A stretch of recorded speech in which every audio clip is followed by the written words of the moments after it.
राम राम प्रणाम सभी को। जय श्री सीताराम हनुमान। मैं कुमकुम श्रीवास्तव आप लोगों के समक्ष बाबा तुलसीदास जी द्वारा रचित रामचरितमानस का पाठ लेके पुनः उपस्थित हूँ। पिछले प्रसंग में आप लोगों ने श्रवण किया कि भोले बाबा की बारात जाती है हिमाचल के द्वार पे और पार्वती की माँ मैना शिव जी का रूप देख के बहुत ही परेशान हो जाती हैं और ये कहती हैं कि विधाता ने कैसी जोड़ी हमारी पुत्री के लिए रच दिया है। मेरी पुत्री ऐसे ही रह जाएगी, मैं इसको लेकर समुद्र में कूद जाऊंगी, आग में जल जाऊंगी, लेकिन मैं ये विवाह नहीं होने दूंगी। आगे का प्रसंग सुनते हैं क्या होता है। बहुत ही मनभावन प्रसंग है और अगर ये प्रसंग आप लोगों को अच्छा लगता है तो लाइक सब्सक्राइब शेयर ज़रूर करें। पहली बार हमारे चैनल को देख रहे हैं तो सब्सक्राइब ज़रूर करिए ताकि आगे का वीडियो आप तक पहुंचता रहे। कोई कमियां हो, कोई सुझाव हो तो कमेंट बॉक्स में ज़रूर दीजिए। आइए कथा की ओर चलते हैं। मैना रानी कह रही हैं, कस कीन्ह बरु बोराह विध जेहि तुम्हि सुंदरता दई, जो फल चाहिए सुर तरुहि सो बर बस बबूरहि लागई। तुम सहित गिरते गिरव पावक, जरव जल निधि महु परो, घर जाओ अपजस हो जग जीवत विवाहु न हो करो। पार्वती की माँ कहती है, जिस विधाता ने तुमको इतनी सुंदरता दी उसने तुम्हारे लिए बर बावला कैसे बना दिया। जो फल कल्प वृक्ष में लगना चाहिए वह जबरदस्ती बबूल में लग रहा है। मैं तुम्हें लेकर पहाड़ से गिर पड़ूंगी, आग में जल जाऊंगी, समुद्र में कूद पड़ूंगी, चाहे घर उजड़ जाए, संसार भर में अपकीर्ति फैल जाए, पर जीते जी मैं इस बावले से तुम्हारा विवाह नहीं होने दूंगी। रानी मैना एकदम विकल हो जाती हैं।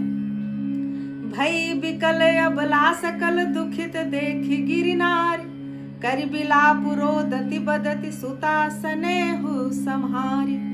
हिमाचल की स्त्री मैना को दुखी देखकर सारी स्त्रियां व्याकुल हो गईं। मैना अपनी कन्या के स्नेह को याद करके विलाप करती, रोती और कहती थी। क्या कह रही है मैना? नारद कर मैं काह बिगारा, भवन मोर जिन बसत उजारा, अस उपदेशु महि जिन्ह दीना, बौरे बरहि लागी तपुकीन्हा। पार्वती की माँ मैना कहती है, मैंने नारद का क्या बिगाड़ा था जिन्होंने मेरा बसता हुआ घर उजाड़ दिया और जिन्होंने पार्वती को ऐसा उपदेश दिया कि जिससे उसने बावले बर के लिए तप किया। साच हूँ उनके मोह न माया, उदासीन धनु धाम न जाया, पर घर घालक लाज न भीरा, बांझ की जान प्रसव कै पीरा। सचमुच उनके न किसी का मोह है, न माया, न उनके धन है, न घर है, न ही स्त्री है। वे सबसे उदासीन हैं, इसी से वे दूसरे का घर उजाड़ने वाले हैं। उन्हें न किसी की लाज है न डर है। सच ही कहा जाता है कि भला बांझ स्त्री प्रसव की पीड़ा को क्या जाने। रानी मैना महर्षि नारद को ऐसी उलाहना दे रही हैं। जननी बिकल बिलो की भवानी, बोली जुत विवेक मृदुबानी, अस विचार सोच हिमति माता, सो नटरई जो रचई विधाता। माता को बिकल देखकर पार्वती जी विवेक युक्त कोमल वाणी बोली, हे माता, जो विधाता रच देते हैं वो टलता नहीं है। ऐसा विचार कर तुम सोच मत करो। हे माँ, तुम अपनी चिंता को त्याग दो, चिंता मत करो। पार्वती जी अपनी माँ को समझा रही हैं। करम लिखा जो बाउर नाहू, तो कत दोष लगाइए काहू, तुम सन मिटहि की विधि के अंका, मातु व्यर्थ जन ले कलंका। पार्वती जी अपनी माँ मैना से कहती हैं, जो मेरे भाग्य में बावला ही पति लिखा है तो किसी को क्यों दोष लगाया जाए। हे माँ, क्या विधाता के अंक तुमसे मिट सकते हैं? वृथा कलंक का टीका मत लो, किसी और को दोष मत दो माँ।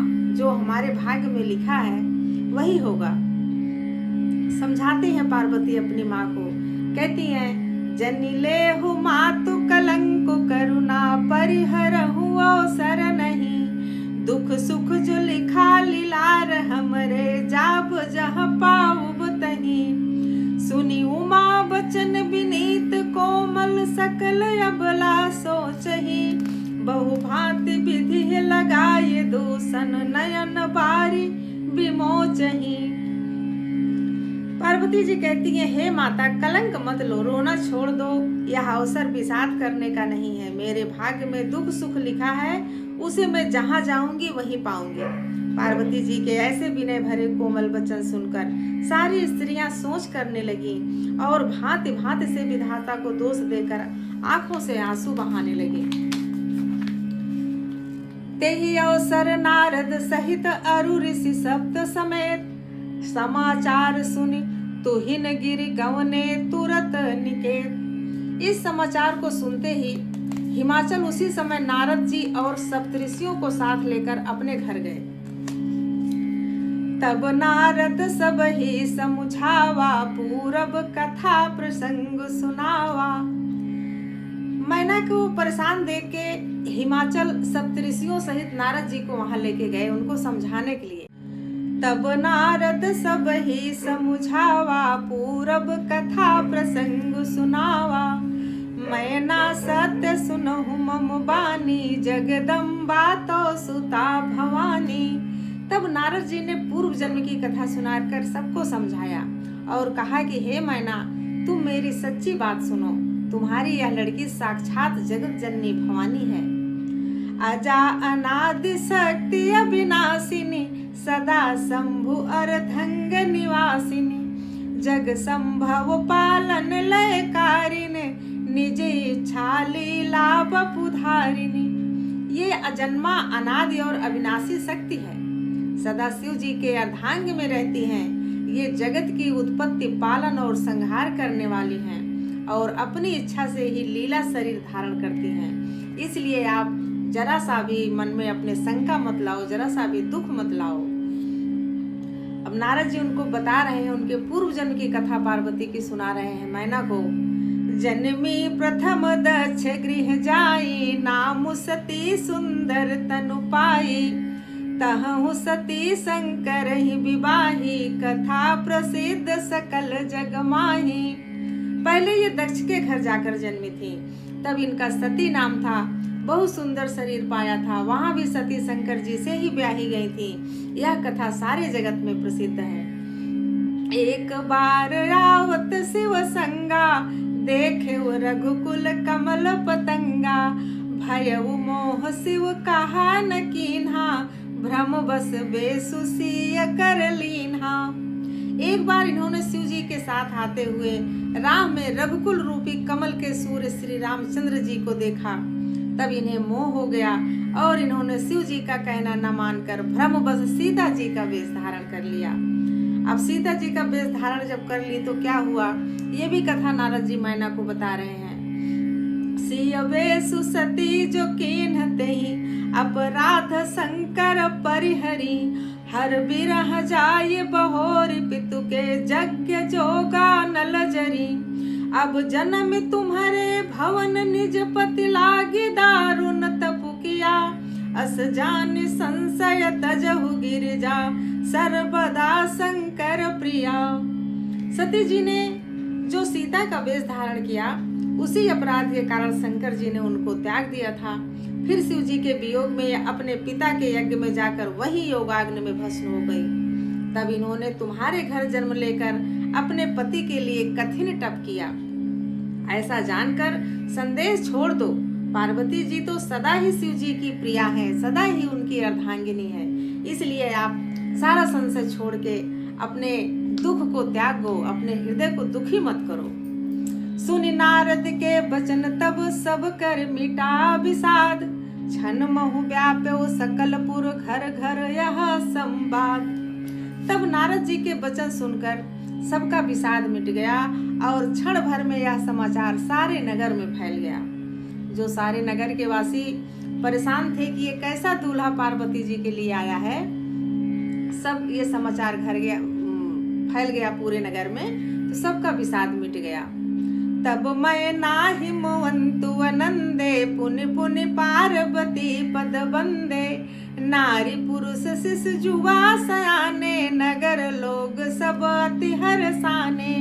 तब मैना और हिमवान आनंद में मग्न हो गए और उन्होंने बार बार पार्वती के चरणों की वंदना की। स्त्री पुरुष बालक युवा और वृद्ध नगर के सभी लोग बहुत प्रसन्न हुए।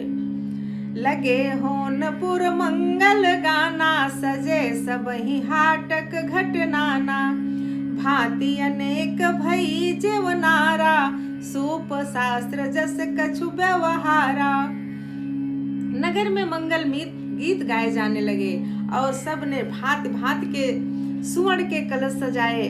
पाक शास्त्र में जैसी रीति है उसके अनुसार अनेक भांति की जेवनार हुई, अनेक तरह की रसोई बनी। सो जेवनार की जाय बखानी, बसहि भवन जहि मातु भवानी, सादर बोले सकल बराती, विष्णु विरंची देव सब जाति। जिस घर में स्वयं माता भवानी रहती हो वहाँ की जेवनार यानी भोजन सामग्री का वर्णन कैसे किया जा सकता है। हिमाचल ने आदर पूर्वक सब बरातियों को, विष्णु ब्रह्मा और सब जात के देवताओं को बुलवाया। विविध पाति बैठी जेवनारा, लागे परसनु निपुण सुवारा, नारी वृंद सुर जेवत जानी, लगी देन गारी मृदुबानी। भोजन करने वालों की बहुत सी पंक्ति बैठी, चतुर रसोइये परोसने लगे।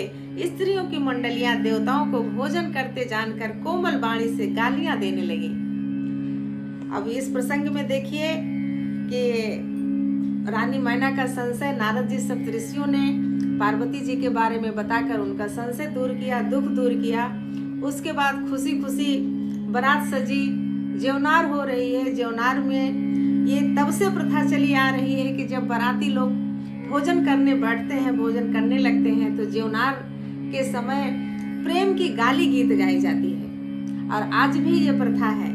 खाते समय, भोजन करते समय कन्या के घर पक्ष के लोग, कन्या के पक्ष के लोग, वहाँ की स्त्रियाँ वर पक्ष के लोगों को भोजन करते समय प्रेम भरी गाली गीत गाती हैं।